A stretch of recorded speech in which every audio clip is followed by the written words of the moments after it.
Hello friends, Mark Holmes here with, of course, Michael Anthony Fitness, and as always, thank you guys for watching, commenting, subscribing, and being part of the Joe B Sports Report. Without you guys, man, this literally does not work. On the road, I gotta go down and fix a shutoff valve. Basically, it's a 10-minute fix. Basically, unscrew the one that's off there, boom, put on the new one, use the same compression fitting, boom, and turn the water back on. But it's one of those things that it'll take me about 5 hours to drive down there. I call a plumber, it'll be a couple $100 for them to do it. And I'm one of those old school guys that I just like to do everything myself, so that's where I am with that. So our Cowboys get back on the practice field today, and things are kind of quiet. I know we signed Michael Bennett, which I think is going to end up being one of those moves we look back and we say, that was actually a really good deal. More times than not, our Cowboys have done some moves that people are just kind of like, oh, the Cowboys just don't really want to win. They want us to go out and make these big splash moves. But sometimes those big splash moves just don't work out. If I had $1 for every big name free agent out there that everybody said we have to go out there and get, there's few and far betweens that truly make a difference on a team. I remember Calais Campbell. People gave me a hard time because when Calais was being released by the Cardinals, I said that's the kind of guy that you go out and you spend the money for, because I'm telling you, he has staying power. And everybody told me, no, you're an idiot and things. He's a tackle. He only gets 7 or 8 sacks a season. He's not worth the kind of money that he's going to command. But you look at how he has played every year since he got that contract. That guy has been everything that you want from a free agent. Now, they haven't won a Super Bowl, but it's not because of him, because he's still playing at an extremely high level at his age. If they had an offense to go with him, they would be challenging for Super Bowls. And see, that's the difference between him versus a Jalen Ramsey. Something that bothers me about people that are always me, and big mouths. Because people who typically just have a big mouth are kind of like those fair weather friends or fair weather fans. And we know we got ones that are out there that are obnoxious. I'm not just saying just Eagles or Giants or Redskins. All of our fan bases have those. You know what kind of guys we're talking about. Those people that are up in your face when they win, but the first sign of trouble, they abandon it. They're gone. They're out. Man, I hate this team. Man, this team sucks. We're never going to do anything. See, that's the kind of player that you're beginning to see now in the NFL. Guys that want to be there talking smack when things are good, and promoting themselves about how great they are. But then the first sign of trouble, they want to hit the exit door. And typically, those aren't the guys that really win in football.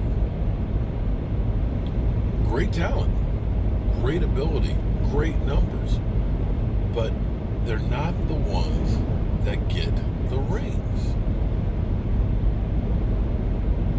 And I don't know if it's karma or something about that or what it is, but when you look at our team, I know we haven't achieved that Super Bowl, but you gotta say, since 2015, that abysmal season, that this team's arrow has been pointing up instead of going up.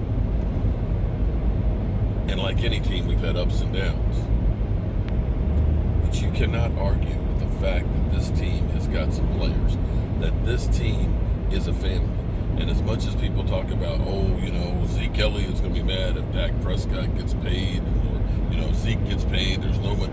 Every player in that locker room understands what this thing is about.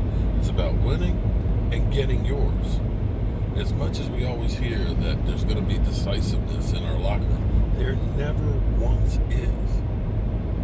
Now, Now, Michael Bennett has been made to be out to be a bad guy or a cancer, but see, there's a picture out there of Michael Bennett when Tony Romo went down against Seattle and was laying there on the field. Michael Bennett was one of two Seattle players that were out there kneeling over Tony Romo.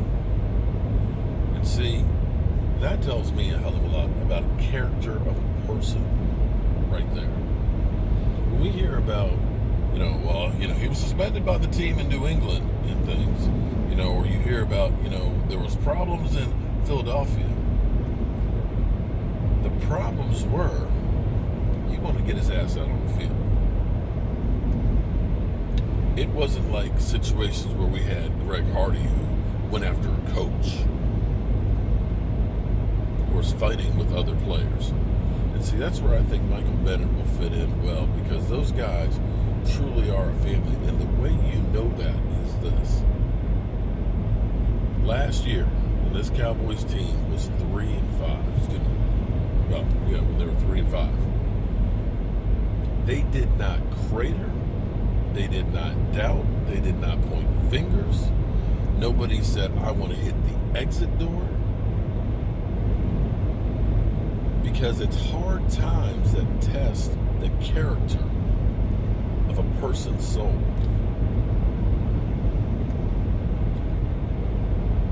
And that showed me so much about each and every one of those guys in that locker room. Yeah, you'd like to go ahead and be able to upgrade some spaces, We basically talked about our poor safeties. If I were Jeff Heath and Xavier Woods, I'd probably have a complex, because it seems like every turnaround, we're talking about an Earl Thomas or a Jameel Adams or, let's draft this guy in the draft. It's kind of like, how many times are you going to tell me you're trying to leave me? But even with that, those guys still show up. The thing that amazes me is the season hasn't been exactly as you'd like. You want to win every game. You don't want to lose games to the Jets. You don't want to go through 3-game losing streaks. But sometimes that builds character. That makes you refocus. That makes you hungry again. And I think we saw a bit of that hunger when we played against the Eagles. They came out like a bunch of crazed dogs and took care of business. And if they have that hunger and that desire, there's no way they can be stopped.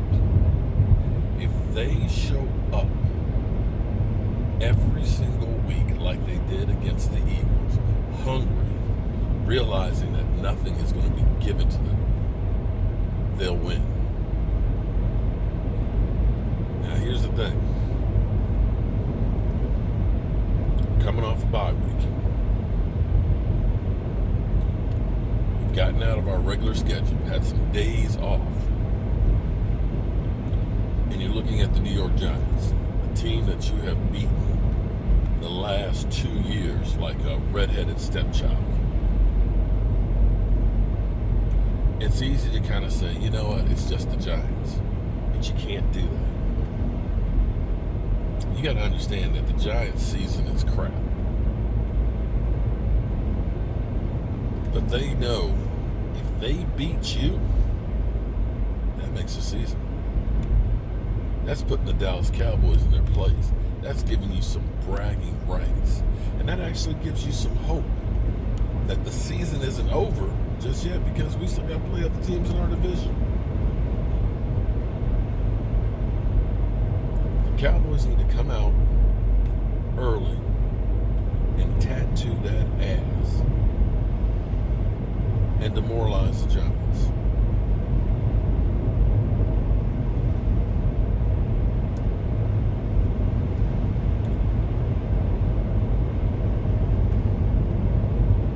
It's been very quiet, even though we've got that signing of Michael Bennett.